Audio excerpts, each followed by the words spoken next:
Thank you very much, everyone, for coming. So with that, I will pass it on to our moderator for today. Our moderator is Stephen Youngblood. So many of you will know Stephen. He's very well known in the field of peace journalism. He's the founding director of the Center for Global Peace Journalism at Park University in Missouri. He's organized and taught peace journalism seminars and workshops in 45 countries and territories.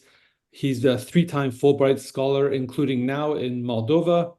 He's also served as a U.S. State Department senior subject specialist in Ethiopia and elsewhere around the world. And he's also the editor of the Peace Journalist magazine, and he writes and produces the Peace Journalist Insight blog. And he's also the winner of the Luxembourg Peace Prize in 2020-2021. So those are just some of his accomplishments amongst many others. So with that, I will pass it on to Steve Youngblood. Thank you so much. I would be remiss if I didn't point out that Professor Lynch preceded me in winning the Luxembourg Peace Prize. So congratulations to him as well. So as Babak mentioned, I am speaking to you from Chisinau, Moldova, where I'm on a Fulbright scholarship. I'm teaching at the State University. I'm teaching youth media courses as well. I'm doing some teaching for the UN. And my favorite activity is I'm volunteering in a fifth grade classroom. So we can discuss that a little more at a later time. Today we have three outstanding panelists who are going to discuss lessons from peace journalism research. Before we get to that, however, we'd like to begin today, without objection, with a small but I think important diversion. Earlier this month, the peace journalism and peace-building world lost a giant when Dr. Johan Galtung passed away at the age of 93. To honor his legacy, we thought we'd spend just a few minutes now to discuss his vast legacy. One of our panelists is Dr. Jake Lynch. He's collaborated with Dr. Galtung for many years on many different projects. So with your indulgence, Dr. Lynch would like to offer a short remembrance of Dr. Johan Galtung. Jake? Thank you, Stephen, and good afternoon or good morning, everyone. Yes, it was a great turning point in my life, really, when I met Dr. Johan Galtung. Galtung's a giant of our time, really, in intellectual terms, and the supplier of key concepts which have passed through those three phases as coined by the philosopher Arthur Schopenhauer, where each new idea is greeted first with ridicule, then violent opposition, and then is accepted as self-evident. So Galtung's signature concepts from the 1960s of cultural violence and structural violence, really now, from a UN point of view, we're in the era of not only peace making and peacekeeping, but also peace building. And any sensible conceptualization of peace as something that can be built entails attending to those underlying factors which we can conceptualize with the aid of Johan Galtung's signature proposals of cultural violence and structural violence. Now, of course, I came in rather later than that when I met Johan at Taplow Court in 1997. And I'm going to attempt to share my screen just to remind us of one or two of the significant points of that. There we are. And yeah, there's Taplow Court. And it's a stately home in the south of England, and it's the UK cultural centre of the Soka Gakkai International, a Japanese-based Buddhist organisation. And Johan had published a dialogue with the president of SGI, Daisaku Ikeda, whom we lost last year, on peace, to honour Buddhist traditions of engagement with peace. And a friend of ours, Indra Adnan, worked as one of the executives at the centre, and she wanted to put on a series of events themed on peace in order to honour this Buddhist tradition. And because of the published dialogue with Ikeda, Galtung was a natural choice to present or to be the main presenter of one of these events. And as my partner Annabelle McGoldrick and I both worked as journalism, we seized on this idea of peace journalism as part of Johan's repertoire. So in it, Johan really set out the case that the mainstream of war journalism should be seen as a problem because of its role in legitimizing violence. and therefore it required a therapy, in his words, or a remedial form of peace journalism. At Annabelle's request, Johan distilled his peace journalism model on one sheet of A4, and that bequeathed the famous 4 distinctions. Some of the other speakers, we got other speakers to come and engage with Johan and with his ideas from among our acquaintances in the media. One of them, I recall, was my then newly appointed boss, Nick Pollard, head of news at British Sky Broadcasting, for whom I'd just covered the UK general election as a political correspondent. Nick came along and gave, I think, what was, in fairness, probably a fairly standard speech to audiences outside the profession about the strengths and weaknesses of television journalism. And it was characteristic of Johan, I think, that he became rather frustrated at this because he was very driven to focusing on what he saw as the main point or the main thread of a discussion. And at one point, he informed Nick Pollard that he was talking bullshit. So at this stage, I could visualize my reporting career sprouting wings and flying out the window. I began to reflect on the wisdom of my decision to attempt to combine these two speakers. But all was well. It was a highly impressive residential summer school, highly influential on those who attended, including some who were from UK media, from the Mirror newspaper group, for example, who were then scrambling to catch up with the peace process unfolding in Northern Ireland, or the north of Ireland, where the Mirror has significant sales, and wanting to realign their coverage to some of the issues of peace in that particular part of the world. So that was where I came in and met Johan in the first place. Later, Annabelle and I were privileged to be invited to stay with him at his house in Spain, in Alfaz del Pi, where I might add I consumed by far the best paella I've ever been privileged to consume. We developed further these ideas of peace journalism during this sequence from in the late 90s there. Later still, then I was invited to join Johan as a co-facilitator of a set of workshops for journalists sponsored by Danida, the official Danish aid agency. And that then touched off quite a long sequence of activity, which continues to this day within peace journalism, that is, as a form of journalism training. So if I just go on to consider perhaps some of the issues as I see it, that's the boiled down version of the table, which I'm sure many of you have seen, of the chief distinctions in the peace journalism model between peace and conflict orientated and war and violence orientated journalism. The picture is of Johan and me with Frenzy Carrion. And Frenzy is a reporter, war reporter and correspondent from the southern Philippines. And there she is with the book I co-authored with Johan, Reporting Conflict, New Directions in Peace Journalism. That's when Johan visited Sydney as the keynote speaker for the IPRA conference, which I organised at Sydney Uni in 2010. And he was on spellbinding form. That's only, 14 years ago. So he was already 80 by then. But to be in the audience, which was absolutely packed of hundreds of people, to listen to his keynote address was really to feel that thrill of intellectual excitement. So he was still, at full power, even in those days. One criticism that people may have heard of Johan Galtung's ideas is put in various ways, but it has been put in the following way, that his ideas lack a foundation in social ontology. It's a very kind of highfalutin academic phrase. But I suppose what it can mean is that they don't come with a ready-made package of links to actual practice, social practice, indicating how, where, and when they bite and what differences they make.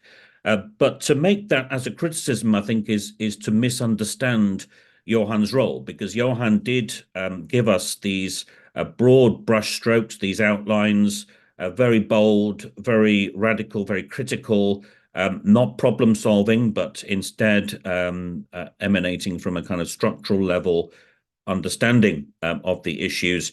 And he was interested in working with us as journalists because that was our part in this great party. We were to bring the social ontology. It's like you go to a party, you bring a bottle. We were to bring the social ontology. And that's what interested and attracted him, I think, in seizing this opportunity to breathe life into these foundational insights of peace journalism.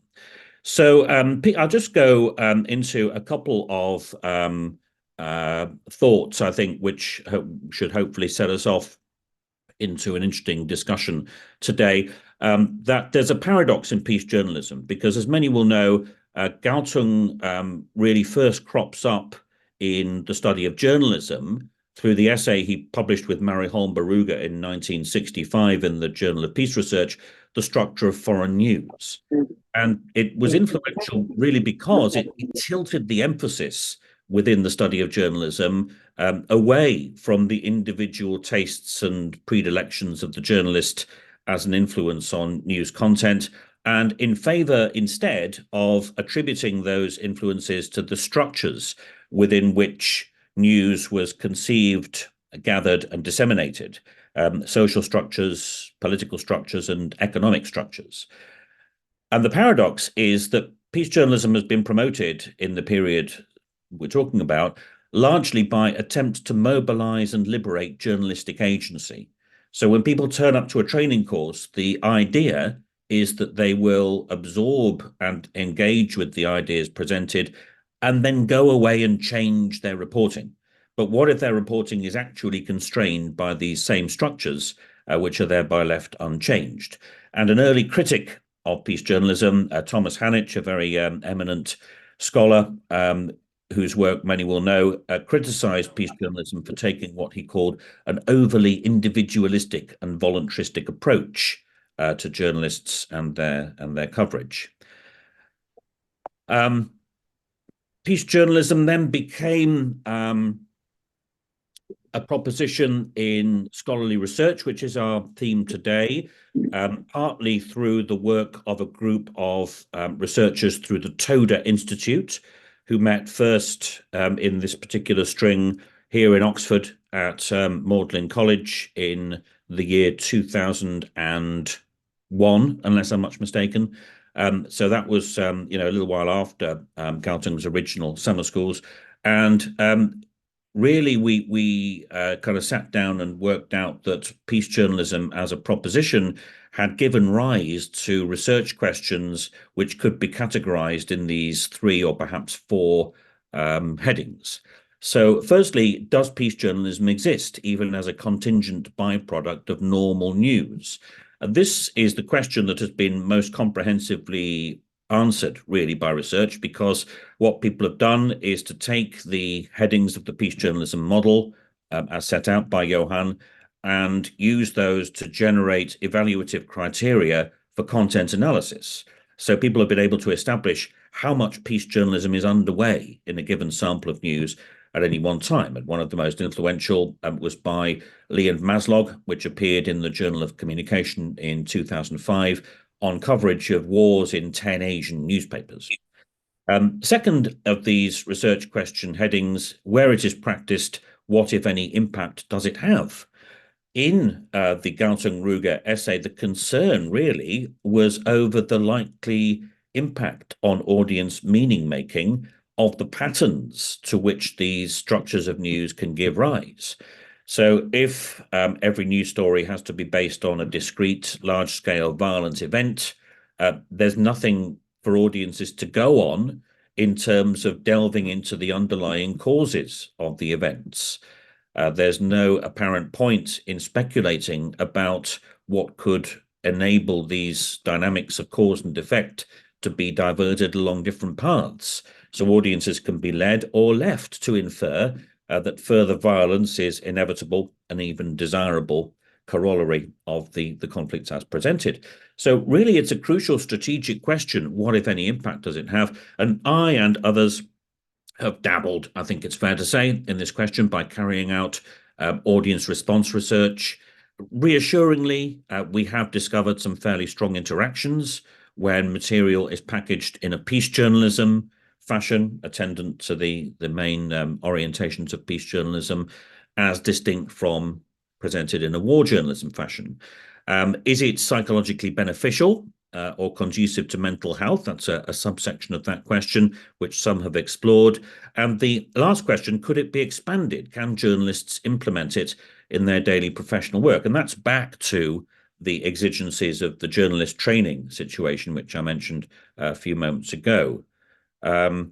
So Annabelle McGoldrick and I are seen there gathering material to produce a peace journalism version of the news in the Philippines branch of our Global Standard study a good few years ago now, in which we played war journalism and peace journalism reports of conflict in a television news format to respondents in well over 500 in these 4 countries around the world, and used various means to gather responses to establish these interactions. Yes, there is a point in doing peace journalism because it does mean audiences reach different meanings in response. These are some of the characters from those stories that we met, these ones in Mexico. Then there's the monitoring and evaluation of peace journalism training. I've been lucky enough to do quite a bit of peace journalism training myself.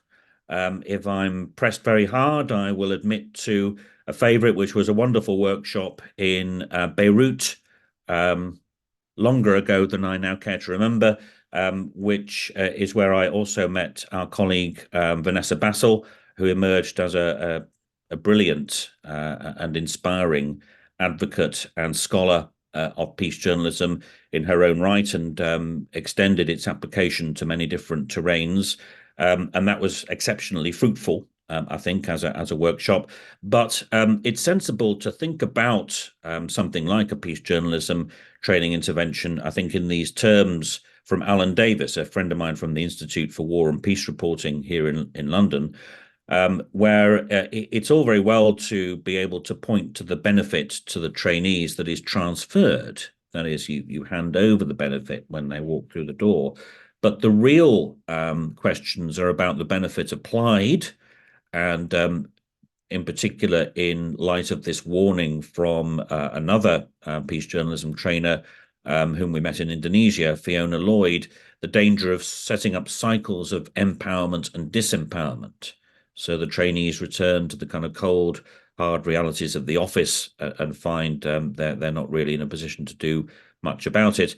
And then the benefit beyond. And that takes us back to the evidence, whatever evidence we can supply about audience responses to establish that the journalism is not merely tomorrow's fish and chip wrapper, as people say here in the UK, but has a benefit beyond in terms of the meanings they make and in the symbolic context in which people then respond to issues in the conflict. So that's a question which I think merits further research in the case of journalism training. I did a little bit myself, and I'll finish here. You'll be pleased to know, if you're timekeeping, on Stephen's fantastic magazine, The Peace Journalist, which has been a terrific asset for all of us in the field. And it has indeed carried inspirational accounts of many different peace journalism training workshops. And I carried out this research on its first 19 editions from April 2012. That is about 10 years on from its launch. And what I looked at was the accounts in these editions of peace journalism training interventions. There were 55 of them by 47 authors working in 33 different countries. Testifies to the spread and range of peace journalism over the period. And what I was interested in are 3 questions which really you can see correspond with those raised by Alan Davis. Which aspects of peace journalism were directly referenced or strongly implied in the account? What was the phase of conflict that formed the broader context for the training? Was the conflict in the country concerned in what we might characterize as the peace-making phase or the peace-building phase?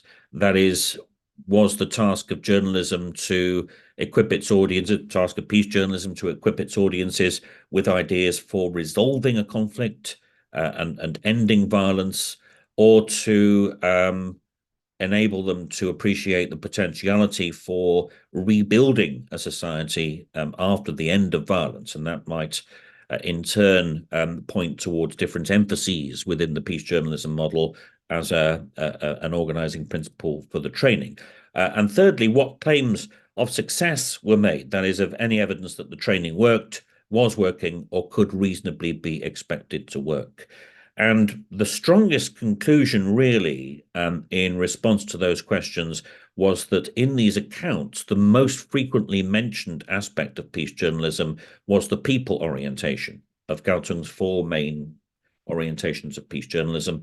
The people orientation with, I can't quite see the figure there under my lineup of pictures, but a lot of articles, more than all the others combined. A peace and conflict, a conflict and peace orientation was emphasized in 13 of the accounts, truth orientation in 9, and solution orientation in just 2. And that doesn't mean, of course, that these orientations were not emphasized in the trainings referred to.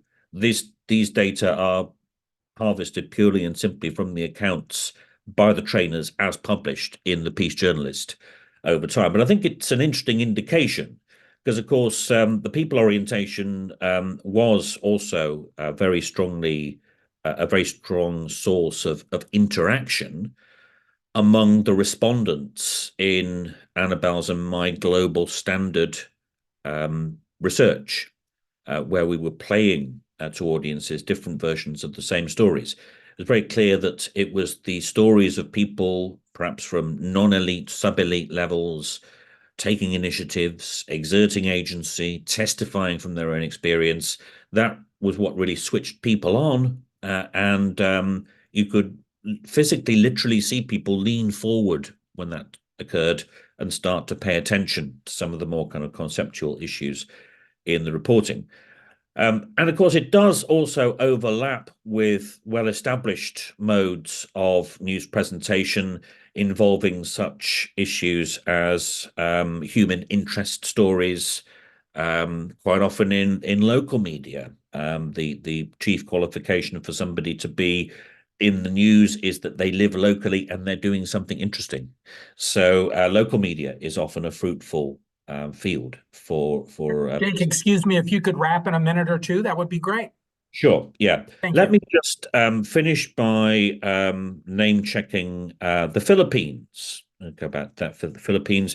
The upper picture there is of Annabelle and me interviewing Mahaka Iqbal, who was then the spokesperson in the peace camp for the Moro Islamic Liberation Front. And the bottom picture is of him as the newly appointed education minister in the new Bangsamoro Authority. That is, he has seen it through all the way to what is now a very promising peace settlement for the Moro people of the southern Philippines. And alongside this peace process has been the work of colleagues from the Philippines under the inspiring leadership of Caroline Arguillas, the present laureate of the Luxembourg Peace Prize for Peace Journalism, whom I first met, I blush to remember, it's now over 20 years ago, 21 years ago, when Annabelle and I were running a short course as part of a degree program in Sydney Uni. This before I was appointed as a full-time academic there. And she was sent over to this course by AusAid to do it as a training. And her colleagues then attended from the following year. And between them, they set up this excellent web-based news service called Minder News. And they have practiced peace journalism and spread peace journalism and sparked discussion of peace journalism among their colleagues ever since. So that's really a brilliant case study, I would suggest, of peace journalism running in parallel with a successful peace process and both feeding off each other. And as she says there in the bit of snip from Stevens magazine, peace is a process and not a mere event. In reporting peace and conflict, knowing history and upholding human rights and justice are a must. And that is, to me, as good an encapsulation as any. And with that, therefore, I shall leave you for now.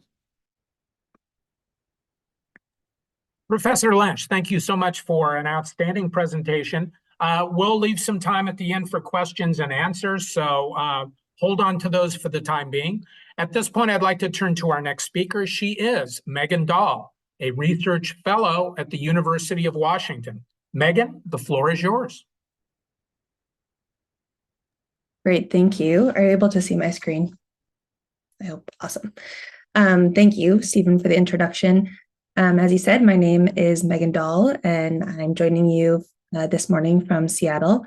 As you said, I'm a research fellow at the Center for Journalism, Media, and Democracy at the University of Washington, where I'm also finishing my PhD later this spring.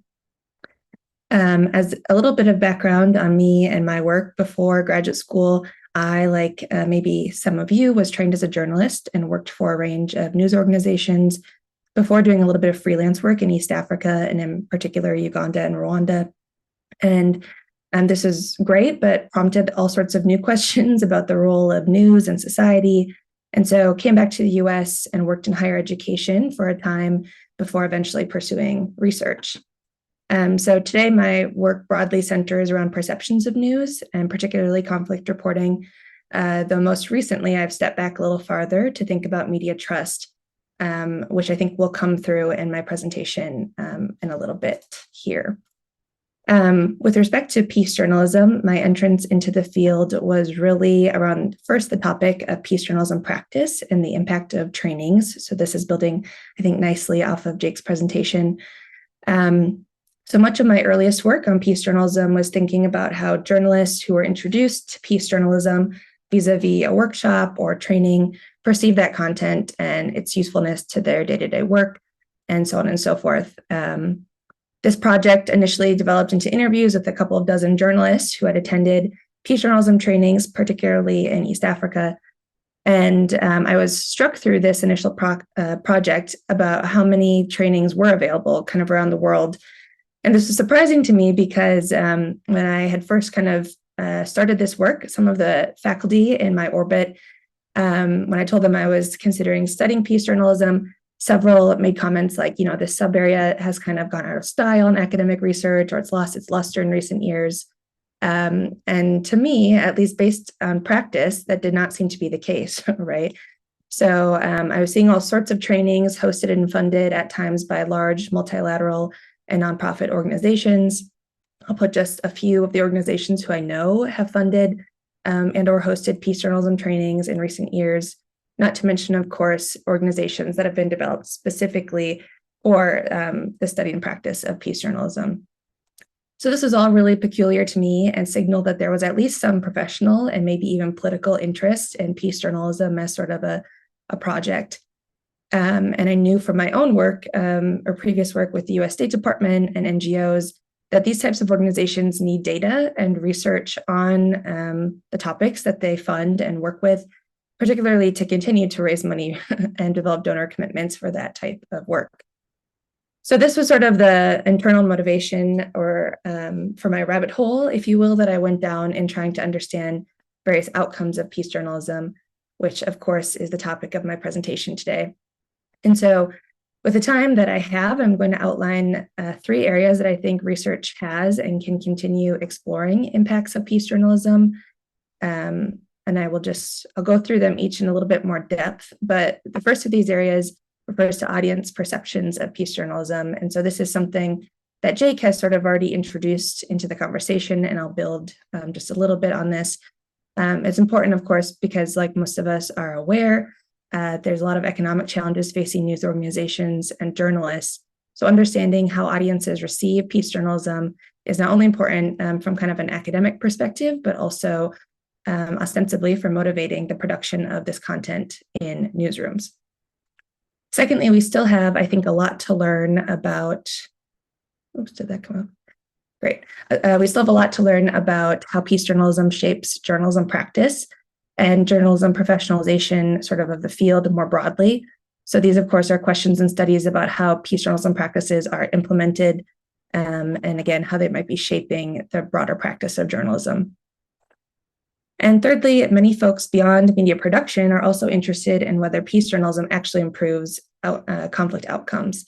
So this is also something that's already been introduced in the previous presentation, but I'll talk about it in a little bit more depth and what has been done, what I think can be done. Of course, peace journalism is not solely responsible for the de-escalation or resolution of conflict. This is that critique that the field has sometimes faced. But I think understanding to what extent peace journalism can contribute to these processes is really vital to investment in its continued practice. So these are all areas that I'm suggesting we need more research in, but there is existing work on these topics already. And so that's what I'm going to kind of briefly introduce and riff on for the rest of the time. With respect to audience receptions, we know, for instance, I think the most about cognitive effects on audience members of peace journalism. So whether audience members perceive peace journalism in news is kind of, I think, as Jake was saying, where most of this research has been done.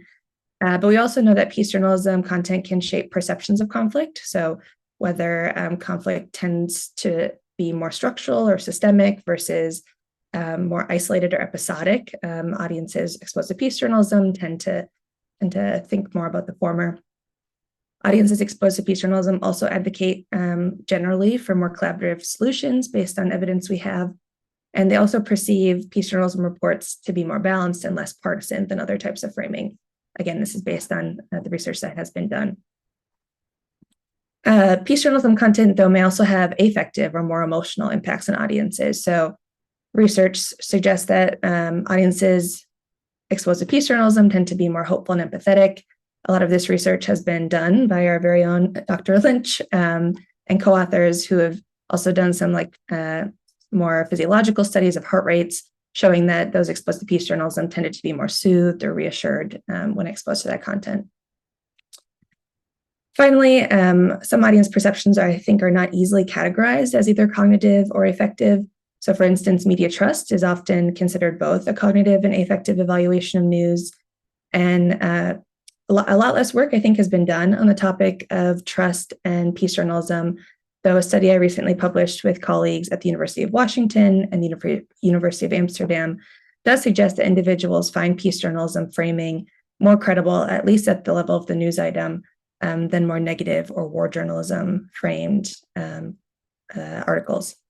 So in addition to what I think should be more study on media trust and news credibility, other areas that I think it would be great to see more study of audience perceptions are with respect to influences on media use. So questions like, are audiences motivated to consume more news or subscribe maybe to a local news outlet if they're exposed to more peace journalism, as well as attitude change, which is something that the same colleagues and I are working on as well. Moving on to how peace journalism shapes practice and professionalization, I would say relatively less work exists here in terms of outcomes of practice. Most of what has been done, including my own work, is on journalist perceptions of peace journalism, things like how journalists define peace journalism and their openness to practicing it, et cetera. So we know, for example, that journalists might develop slightly different definitions of peace journalism depending on their professional situation, like access to resources or their job title. We also have a sense across several studies and contexts that journalists are generally open to practicing peace journalism, though they perceive challenges, right, for implementation, such as political context and so on and so forth. So I think where we might see more work in the coming years is with respect to empirical data on the actual practice. So there's evidence to suggest, based on content studies, for example, that trainings do increase the practice of peace journalism, and that maybe senior reporters are more likely to implement practices than more entry-level reporters. But I think this area in particular would benefit from more ethnographic accounts of journalist implementation of peace journalism, or case studies of individuals or small groups who have really tried to implement practices over time. And this is sort of closely related to a final point here, which is with respect to journalism professionalization. So beyond maybe individuals implementing practices, how do practices of peace journalism shape norms of the industry, like notions of objectivity? And here I think longitudinal or studies over time are really important. An example of a study that is tangentially related to this is one I'm currently working on to explore social characteristics of those who attend peace journalism trainings And so in other words, like what types of people are they who actually practice or at least want to practice peace journalism, and how might that shape how journalism develops? Will it be concentrated within a specific type of individual or socioeconomic status, or will it diffuse more broadly? Finally, and I'll spend least amount of time here since it's primarily theoretical, or I would say an academic interest of mine at this stage, but there have been a few attempts to think more broadly about how and if peace journalism can shape actual conflict outcomes. And as I mentioned before, and as I agree with, evaluating peace journalism based on policy making is overly deterministic and frankly not a very fair assessment of journalism. But there might be particular institutional partnerships or triangulations that can help. So for example, some scholars have already teased out some aligned values that exist between journalists, peace workers, and academics. I think empirically this work could go farther to compare maybe conflict coverage, policymaking, and conflict dynamics across contexts. So sort of the Philippines example from the previous presentation, but more systematic and over more places would be really interesting data. Secondly, understanding outcomes of peace journalism would benefit from interdisciplinary perspectives. So historians could help kind of identify common characteristics of media systems and peaceful societies. Economists and political scientists bring perspectives of the motivations for violence and frameworks for negotiation. So I think that's really important going forward. And then I think eventually, like way down the road, development of assessment measures that include media coverage of conflict as part of surely measures that already exist for conflict dynamics would be a really relevant and important contribution to understanding outcomes of peace journalism into the future. I'm just about out of time. The takeaways are that I'm sort of advancing here, hopefully a more systematic analysis of peace journalism outcomes, and have hopefully convinced you that it's of some importance. And the agenda that I put forth, of course, is that we can look at these across audience perceptions, journalism practice and professionalization, and sort of measures of interdisciplinary success. So happy to talk more, and just glad to be in the room with you all to think about this important topic. Megan, thank you so much. Again, a tremendous presentation. Our final speaker tonight is Aisha Jahangir, who is a research fellow at the University of Technology in Sydney. Aisha, the floor is yours.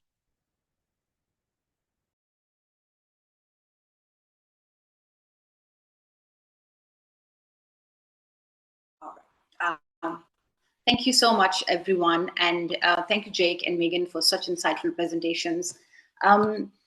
I want to talk about blind spots of peace journalism because during my research, I've realized, and also I think it addresses the criticism that peace journalism gets about why it may not be relevant in this modern century or in modern wars that are fought as much as they are on ground as they are on online. So I am going to talk about those. So let me first start with the acknowledgement of country. I would like to acknowledge the Gurungai people of the Darug Nation. I pay my respect to the elders, past, present, and emerging, acknowledging them as the traditional custodians of knowledge for this land and adjacent islands. First Nation sovereignty has never been ceded or extinguished, and I am an uninvited settler on these stolen lands. I'm going to first talk about 3 minutes on peace journalism as a deliberative practice, something that I also talk about in my new book. I'll then move on to blind spots of peace journalism, and finally, how can those blind spots be addressed? So let me take you some 20 years back to For Matthew's book, Politics for People, Finding a Responsible Public Voice. He writes that the deliberation to create, and I quote, the possibility that an action will be taken mindful of consequences, quote closed. This means that an action may be involved at the end of the process of thinking, which makes me ask, how does journalism, through words and pictures, make us deliberate when its primary duty is to inform only? In fact, we may ask, should journalism make us deliberate? In that thoughts lead to action. Now, to evoke deliberation will then mean that journalism and subsequently journalists who practice peace journalism step outside the normative imperatives that typically govern the reporting of human suffering in the context of war and conflict. So if journalism practice challenges hegemonic war narratives and perspectives, and promotes transparency and accountability and potentially evokes public engagement and participation in the debate or in the broader discussion or the discourse. So does that make it deliberative? If peace journalism is doing exactly that, and which it must, what it must do in its teleological capacity, then peace journalism is a deliberative practice. It sounds like a simple mathematical formula. If A equals to B and B equals to C, then A equals to C. And it's then fundamental, this fundamental rearticulation of deliberateness, that differentiates peace journalism from other hegemonic journalism, providing alternative perspectives and viewpoints to foster critical thinking, to encourage news audience to think critically about the news that they consume. In this way, peace journalism is reflective of a deliberative democratic practice where openness and inclusivity, reasoned dialogue, equality in representation, and public interest become significant, where the truth is explored from below rather than above. Some stories will give you answers, it will find answers, it will give you facts, which is a deontological characteristic of journalism, which is the duty to inform. But some other stories will make you think, deliberate, and potentially act as well on the same issue. Which takes me to the blind spots of peace journalism. Now, I want to bring your attention to Timo Kimiwaki's work, but first let me explain briefly what I mean by blind spots, and more specifically, blind spots of peace journalism. And I talk about this at length in my book as well. So the contextualization of blind spots is inextricably linked with Timo Kimiwaki's idea of the dangerous spot, a dangerous blind spot of cosmopolitan strategies of conflict prevention, where the focus is on solution and rescuing, so immediate solution and rescuing individuals without probing or changing the behavior of conflicting parties. According to him, this blind spot exposes cosmopolitan protection to selfish national and global interests of masculine powers that, I quote, pretend to enforce a cosmopolitan order. This will include power-centric methods of conflict prevention that, for instance, granting refuge and asylum to civilians from conflict areas, or protecting people in other ways without focusing on the change of behavior of the aggressor. Now, Kimiwaki's blind spot, in a way, also applies to peace journalism, where it produces reporting norms that tend to compromise the complete truth across an already hierarchical axis between the vulnerable and the aggressor. It is precisely this blind spot of peace journalism that produces an ambivalent force, which, though it connects the reader with the vulnerable, it may also create what Lily Kuliaraki calls a crisis of pity.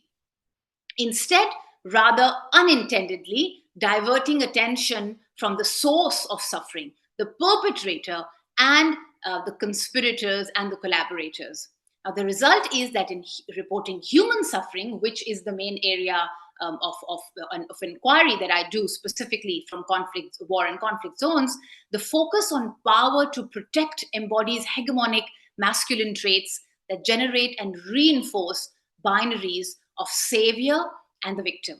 Now, I would like to look at some of these images that demonstrate a compelling manifestation of binaries of the powerful and the powerless, the organized and the chaotic or the disorganized, the rescuer and the crisis. And I also strongly recommend engaging with Shauma Mitra's work on binaries in media visuals. So take a pause and see if you can notice some blind spots in this image. Or in fact, this, which is from Operation Baby Lift in 1975, at the end of the Vietnam War. Or if you see any binaries of organized and disorganized here. So what I'm trying to, and specifically this, in this specific person she passed away. She was killed during this the fall of Kabul on 15th August 2021, and unfortunately, the entire focus was given to how a military personnel gave their life away while trying to rescue.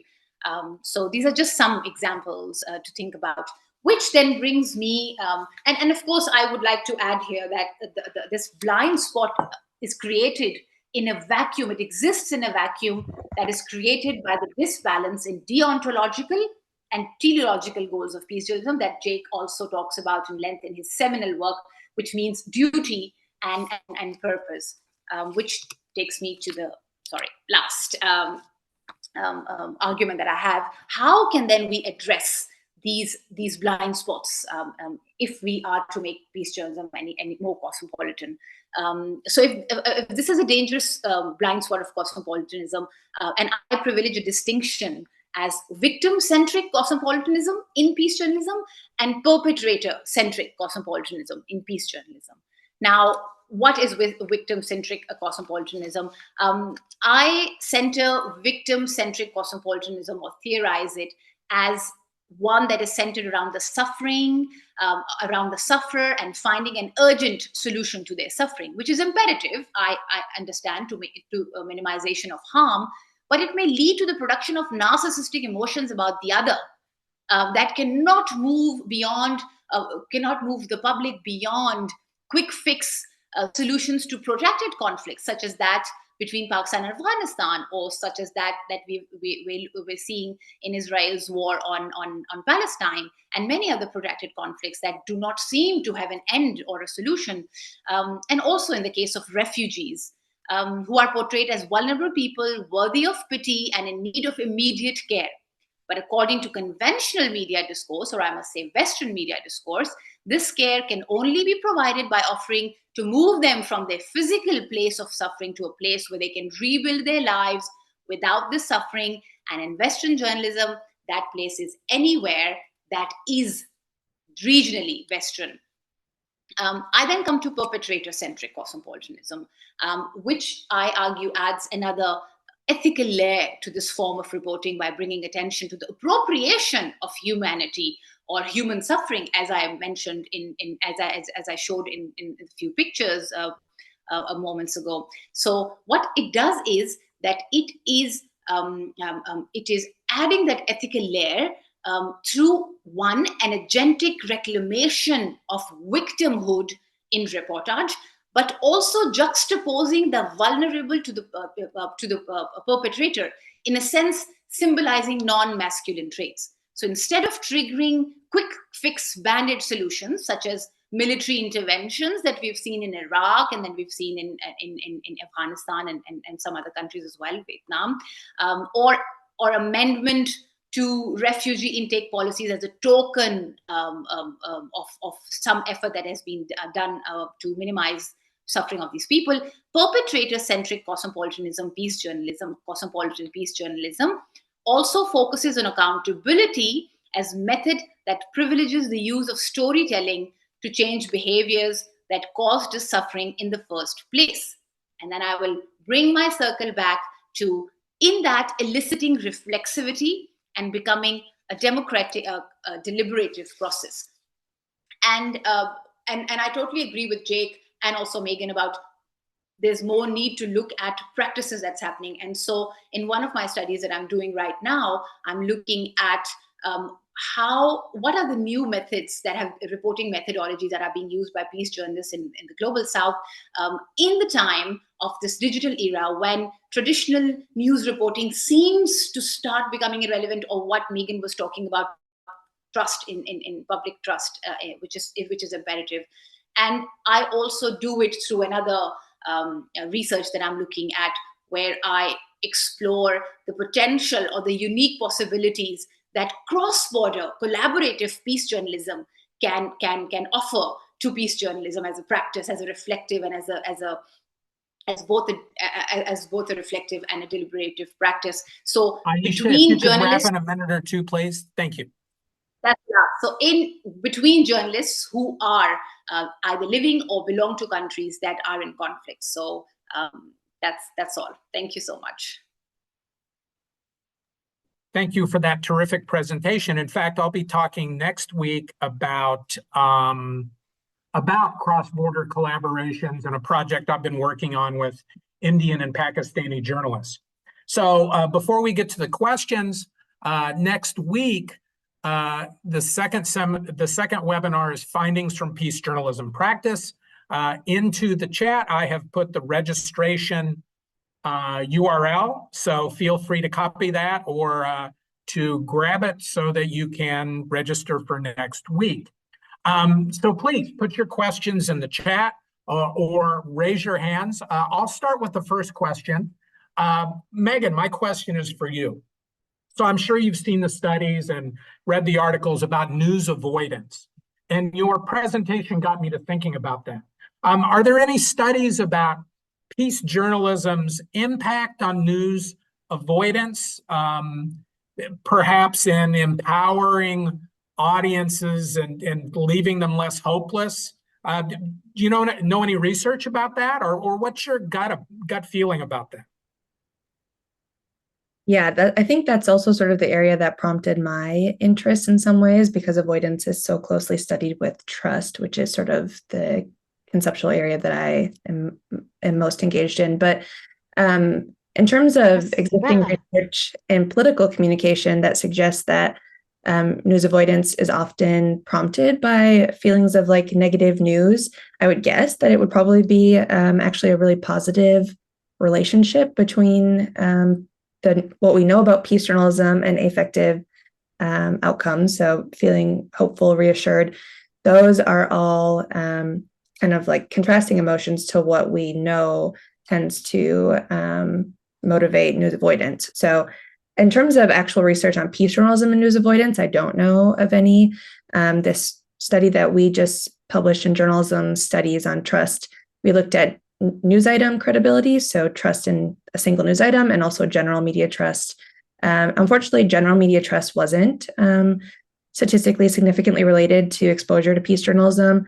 And this is in some ways unsurprising, right? That one news item would change your entire perspective on the media landscape and trust in news.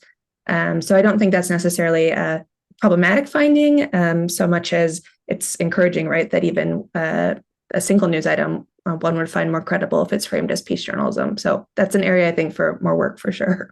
Thank you so much. It sounds like someone's dissertation to me. So not that I would want to burden anyone with that. So do we have any questions from the audience? I've got more if you don't. Well, seeing that immediately, Aisha, I'd like to turn to you because your whole presentation was fascinating, but this idea about deliberation is I think something that I've sort of peripherally thought about, but never concentrated on it the way that you have. So I think your research is outstanding. And I was thinking, I wanted to get your opinion about deliberation in this era of social media, in this era of consuming 140 characters, 30-second videos.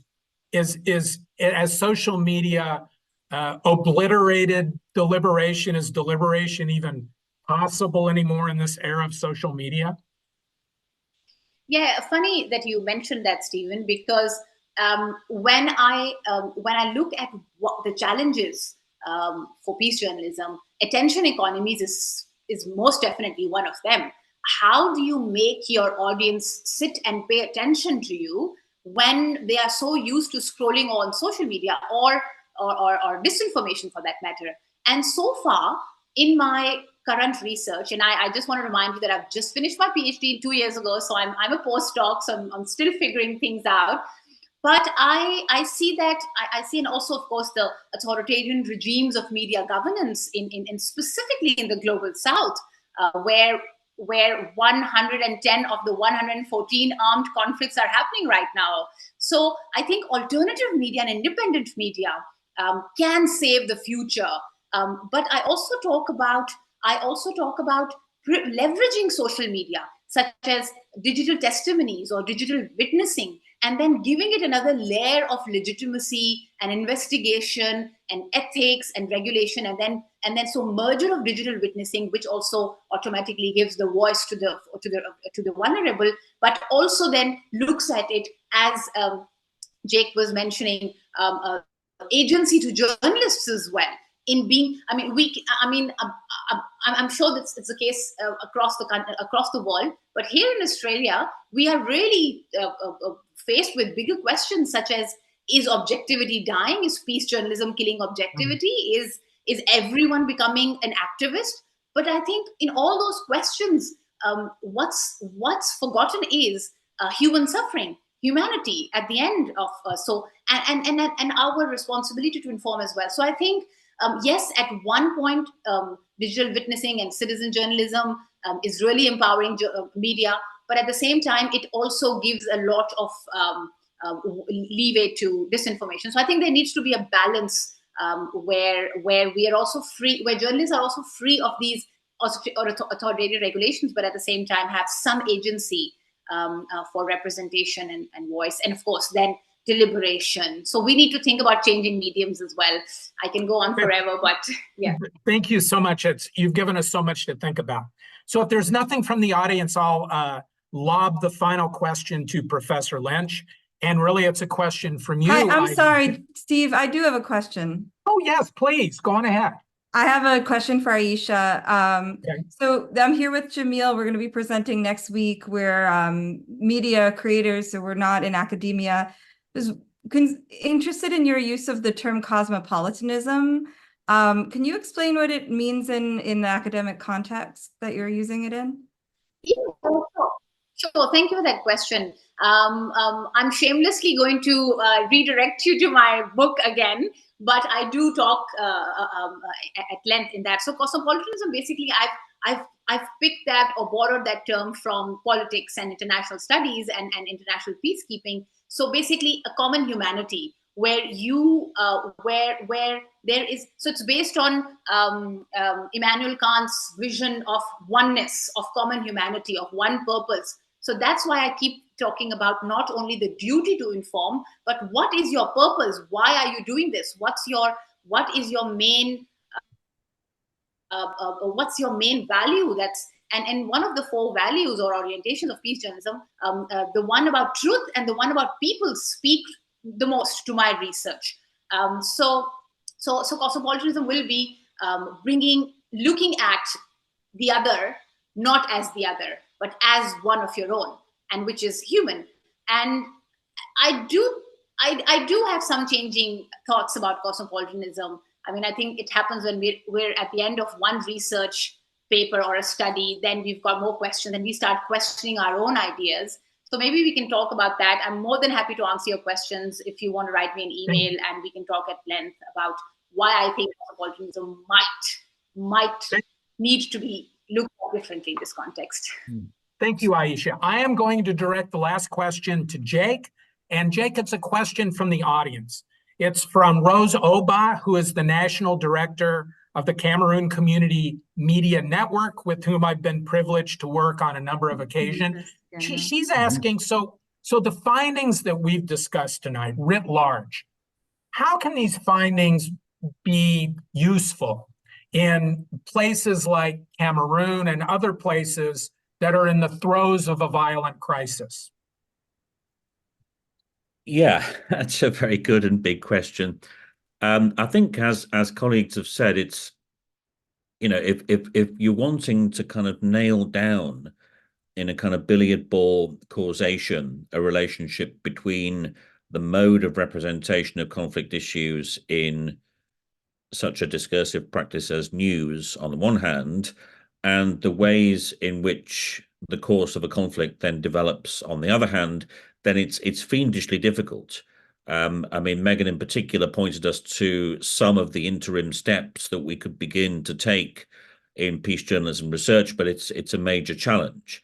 What we can do is to say, well, if we refer to studies, I've done one, others have done others, which have tested peace journalism on audiences and established these interactions, we can at least make an educated guess that it will equip audience members with more resources for meaning making, which will render them more receptive to initiatives for peace and non-violence. Now, the snag, as I indicated, is that there are limits to how far individual journalists can change the content of their reporting. And the bit of the story of Minda News from the Philippines that I referred to, which was missing from my earlier account, and no doubt many will know, is that Carol Arguillas and colleagues resigned en masse from their positions in the Davao Bureau of the Philippines Daily Inquirer, it's a very good newspaper, but in their frustration at keeping on butting their heads against what they saw as the Metro Manila perspective on their part of the world, and instead formed their own media. And that, I think, is another, to answer your question directly, that is another implication of these findings, in my own personal opinion, that this is a propitious space for development intervention. There's a line in the Sustainable Development Goals, goal number 16, target 10, where peaceful and inclusive societies should be engendered by affording public access to information. So it begs the question of what kind of information, how is it to be presented? And that's really what forms the backdrop to development intervention in the media space. And Minda News should stand as a prototype, really, as a kind of enabling vision for journalists to take control of the content of their reporting, to alter it in light of a purposive and, as Aisha has been saying, teleological vision of their purpose, which was articulated in a kind of non-pareil fashion by Carol in her speech accepting the Luxembourg Peace Prize. And that really would be the upshot, I think, in a context such as Cameroon, in answer to Rose's question. Jake, thank you so much. So let me turn it over to Babak for a final word and a goodbye. Babak. Yes, thank you very much, Stephen, Jake, Aisha, and Megan, for your presentations. I think we all really enjoyed the insights you shared with us today. So please attend the other webinars we have. We put some information on the chat on how to register and where to look for these events. There's going to be 6 of them. This was just the first one, so we're going to get into it from multiple different angles. Constructive journalism, looking at it from the Global South, many other angles. So please check there. Again, thank you all for coming. On behalf of the Media and Peacebuilding Project at GW, the Global Peace Center, Journalism, and War Stories, Peace Stories. Thank you, everyone. Have a great rest of your day.